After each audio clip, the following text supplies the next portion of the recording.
ಆತ್ಮೀಯರೇ, ಮಂಡ್ಯ ಜಿಲ್ಲೆ KR-ಪೇಟೆ ತಾಲೂಕಿನಲ್ಲಿ ಮೊಟ್ಟ ಮೊದಲ ಕಬಾಬ್ ಅಂಗಡಿ. ನಾವೆಲ್ಲ PUC ಓದಬೇಕಾದಾಗ ಮತ್ತು KR-ಪೇಟೆಗೆ ಬರ್ತಾ ಇದ್ದಾಗ ಸುಮಾರು 30 ವರ್ಷದಲ್ಲಿ ಹಿಂದೆ ಪ್ರಾರಂಭವಾಗಿದ್ದು. ಇದು ಕಬಾಬ್ ನಾರಾಯಣಪ್ಪ ಅಂತ ಅಂದ್ಬಿಟ್ಟು ಪ್ರಾರಂಭಿಸ್ತಾರೆ. ಅವರು ಮೈಸೂರಿನಲ್ಲಿ ಈ ಕಬಾಬನ್ನು ಹೇಗೆ ಮಾಡೋದು ಅಂತ ಹೇಳ್ಕೊಡ್ತಾರಂತೆ. ಅಲ್ಲಿಂದ ಶುರುವಾಗಿದ್ದು. ಈಗ ಅವರ ಮಗ ನಡೆಸ್ತಾ ಇದ್ದಾರೆ. ಹಾಗೆ ನಾನು ನನ್ನ ಮಗ ಕಬಾಬ್ ತಿನ್ನಬೇಕು, ಯಾಕೆಂದರೆ KR-ಪೇಟೆ ತಾಲೂಕಿನ ಮೊಟ್ಟ ಮೊದಲ ಕಬಾಬ್ ಅಂಗಡಿ ಇದಾಗಿದೆ.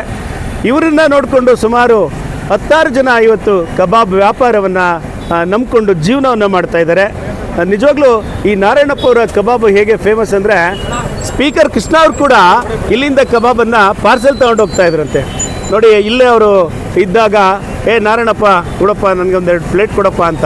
ಸುಮಾರು 10 ರೂಪಾಯಿ 12 ರೂಪಾಯಿಂದ ಕಬಾಬ್ ಶುರುವಾಗಿದ್ದು ಇವತ್ತು ಒಂದು ಪ್ಲೇಟ್ 100 ರೂಪಾಯಿ ಕಬಾಬ್ವರೆಗೂ ಮಾಡುವಂಥದ್ದು. ನಿಜವಾಗ್ಲೂ 10 ಜನಕ್ಕೆ ವೃತ್ತಿಯನ್ನು ಕಲಿಸ್ಕೊಟ್ಟಿರುವಂಥದ್ದು. ಇವತ್ತು ಕೂಡ ಅವತ್ತು ಏನು ರುಚಿಯನ್ನು ಕೊಡ್ತಾಯಿದ್ರು, ಇವತ್ತು ಅದೇ ರುಚಿ. ಸಾಮಾನ್ಯವಾಗಿ ಎಂಥ ದೊಡ್ಡ ವ್ಯಕ್ತಿಗಳು ಕೂಡ ಕಾರಲ್ಲಿ ಬಂದವರು ನೋಡಿ, ಇಲ್ಲಿ ಕಾರಲ್ಲಿ ನಿಲ್ಲಿಸಿದ್ದಾರೆ ಆಲ್ರೆಡಿ. ಬಂದವರೆಲ್ಲ ಇಲ್ಲಿ ಕಬಾಬ್ ತಿನ್ಕೊಂಡು ಹೋಗ್ತಾರೆ. ನಾನು ಇದನ್ನು ಪ್ರಮೋಟ್ ಮಾಡೋಕ್ಕೆ ಹೇಳಿಲ್ಲ, ಯಾಕೆ ಅಂದರೆ ಮೊಟ್ಟ ಮೊದಲ KR-ಪೇಟೆಯ ಕಬಾಬ್ ನಾರಾಯಣಪ್ಪರು ಪ್ರಾರಂಭಿಸಿರೋದ್ರಿಂದ ಕಬಾಬ್ ನಾರಾಯಣಪ್ಪರು ಅಂತ. ಈಗ ಅವರು 2ನೇ ಮಗ ಇಲ್ಲಿ ಕಬಾಬನ್ನು ಮಾಡಿಕೊಂಡಿದ್ದಾರೆ.